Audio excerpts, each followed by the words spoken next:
आशीर्वाद मिल रहा है, अब उन्होंने अपना पूरा बयान बदल दिया। ये सत्ता के केंद्र को प्राप्त करने की संघ और भारतीय जनता पार्टी की लड़ाई है।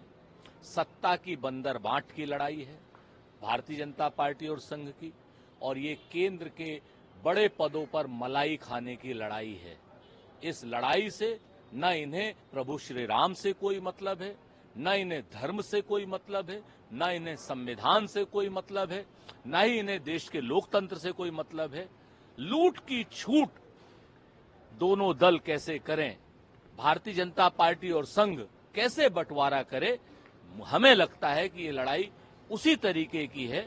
वरना आपस में एक छोटी सी हार के बाद जिस तरीके से इनमें बिखराव हो रहा है, क्योंकि सत्ता जाने का इनको डर दिखाई दे रहा है, तो उससे लगता है कि जितनी जल्दी जितना माल लूट लिया जाए वही बेहतर है। गंगा मैया साफ हो गई क्या? गंगा मैया की सफाई में जो 20,000 करोड़ रुपए दिए गए थे, उससे गंगा मैया अभी 10% भी साफ नहीं हुई है। और वो किन किन एनजीओ को पैसा दिया गया था, भारतीय जनता पार्टी को, इंद्रेश कुमार को और संघ को ये बताना चाहिए।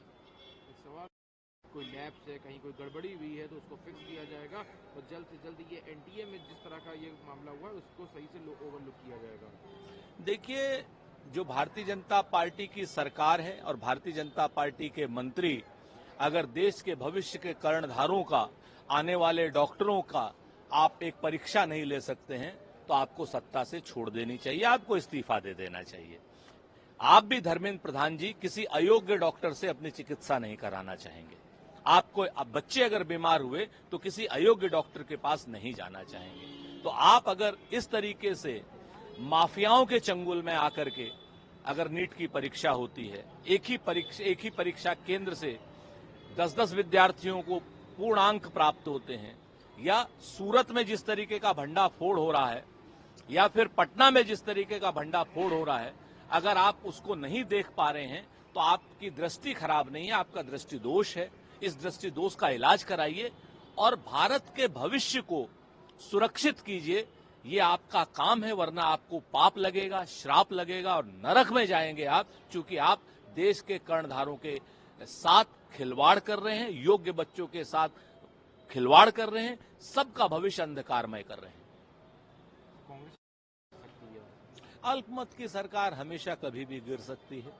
ये माइनॉरिटी की गवर्नमेंट है, भाजपा को मात्र 240 सदस्य हैं और भाजपा के जो सहयोगी हैं उनसे विभिन्न महत्वपूर्ण विषयों पर बहुत मतभेद रखते हैं। वो चाहे संविधान को बचाने की बात हो, लोकतंत्र को बचाने की बात हो, जातीय जनगणना कराने की बात हो, या बिहार को और आंध्र प्रदेश को स्पेशल स्टेटस देने की बात हो, इन सारी चीजों पर ये लोग गंभीर मतभेद रखते हैं।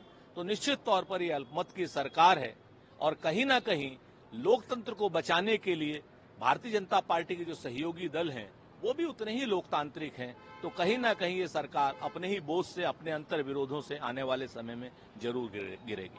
काफी सवाल है, कश्मीर में एक कॉन्फ्लिक्ट पुलिस मुकदमा हुआ था यूएपीए के तहत प्रोसिक्यूट करने के लिए। 2010 से लेकर के 2024 तक एलजी साहब क्या उस फाइल को बैंक में रखकर उसका ब्याज खा रहे थे, या वो मुकदमे 2 हो जा रहे थे?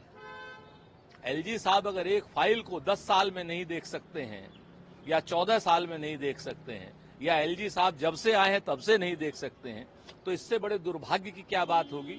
एलजी साहब को तो अपने पद से इस्तीफा दे देना चाहिए कि आप एक फाइल को निस्तारित करने में आपको 14 साल लगे। देखिए, ये सारी चीजें राजनीति से प्रेरित होकर के काम नहीं होना चाहिए। देश की सुरक्षा, एकता और अखंडता से कोई समझौता नहीं होना चाहिए।